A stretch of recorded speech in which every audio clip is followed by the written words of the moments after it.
Hello everyone, I hope आप सभी अच्छे होंगे। मैं स्टार्ट कर रही हूँ ईवीएस का 13 चैप्टर का जो नाम है पहाड़ों से समुद्र तक। तो इस चैप्टर में ये है कि कह रहा है कि आप नदी के चित्र को ध्यान से देखिए। तो कह रहा है कि नदी देखिए कहाँ से निकल रही है, तो नदी जो है पहाड़ों से निकल रही है। देखिए क्यों पहाड़ों से निकलता है? क्योंकि वहाँ पे मानसून के टाइम बहुत अधिक बारिश होती है, तो जिसकी वजह से वहाँ से निकलती है। और वहाँ पे जो बर्फ़ और ग्लेशियर हैं तो वो भी पिघल रहे हैं, तो वहाँ से फिर नदी निकल रही है। तो ये कह रहा है कि पहाड़ों से निकल रही है और कहाँ तक जाती है? समुद्र में जाके मिल जाती है। तो इसमें ये है कि जब नदी निकल रही है तो देखिए कि रास्ते में कितने सारे खुले मैदान पड़ रहे हैं, शहर, गाँव रास्ते में पड़ते हुए जाते हैं।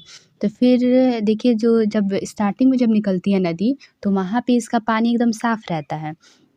लेकिन फिर रास्ते में जैसे मैदान में या फिर जब शहर गाँव से होते हुए जब जाएगी, तो उसका पानी का जो रंग होगा वो चेंज होते जाता है।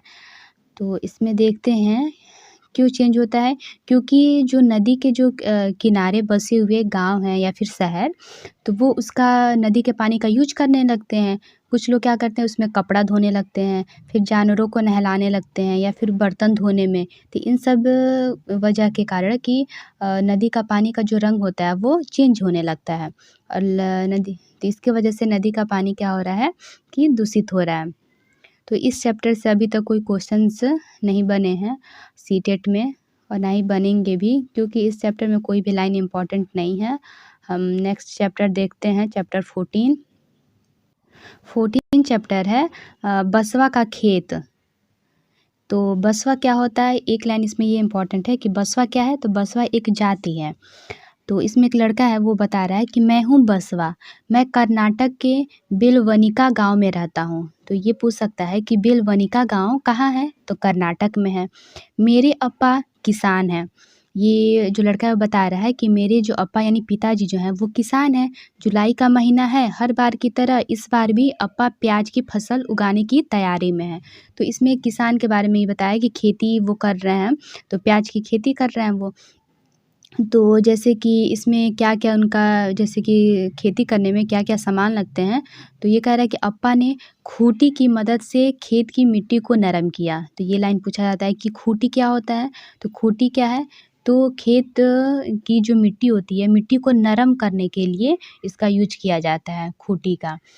हाँ, ठीक है? तो मिट्टी को खोदने के लिए भी किया जाता है और उसको और मिट्टी को नरम करने के लिए भी किया जाता है। तो इस चैप्टर में ये लाइन ही बस इम्पोर्टेंट है। और इसमें ये है कि जैसे कैसे-कैसे वो खेती करते हैं उनके बारे में बताया गया है। और प्याज की फसल, प्याज के खेत में फिर ये है कि जब फसल हो जाता है तो कैसे हम लोग जैसे घर में ला के उसको बोरे में रख रहे हैं, फिर उसको मंडी ले जाते हैं बेचने के लिए। ये सब है कि खेती के बारे में ही है इसमें। तो और कोई लाइन इसमें इम्पोर्टेंट नहीं है इस चैप्टर में भी। बस आगे का ये जो एक लाइन था बसवा अ, ये जो है गाँव बेलवनिका गाँव का है, कर्नाटक में है। नेक्स्ट हम चैप्टर देखते हैं 15 चैप्टर। तो 15 चैप्टर हम देखते हैं मंडी से घर तक। तो इसमें देखिए क्या है कि रात में दिन मैं वैशाली हूँ, मेरे बाबूजी सब्ज़ी बेचते हैं।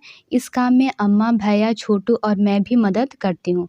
तो इसमें सब्ज़ी जो बेचता है उसके बारे में बताया गया है कि कैसे वो सब्ज़ी बेचता है, कैसे वो सुबह-सुबह ही मतलब ये जब 4 या 5 बजते हैं तो वो सुबह-सुबह ही वो मंडी में चला जाता है। चैप्टर का नाम भी है कि मंडी से घर तक। जो सब्ज़ी बेचता है तो सब्ज़ी बेचने का कैसा रूटीन होता है, कैसे क्या-क्या वो काम करता है, तो उसी के बारे में इसमें है। कि सुबह जाता है तो मंडी से सब्ज़ी लेके आता है, तो फिर सारे लोग मतलब मिलके उसको जैसे कि जो पुराने मतलब 1 दिन के पहले की जो सब्ज़ी होती है, उसको भी वो लोग साफ़ करके उस पे पानी छिड़क देते हैं। छिड़क के फिर अपना ठेले पे वो लोग रख देते हैं। फिर बाज़ार जाने के लिए वो तैयारी करते हैं, फिर बाज़ार जाते हैं। जैसे यही सब है कि बाबूजी बाज़ार में इस चैप्टर में भी ज़्यादा इम्पोर्टेंट नहीं है। ये भी कुछ ख़ास नहीं है, इस चैप्टर से भी क्वेश्चंस नहीं बने हैं। तो थैंक यू।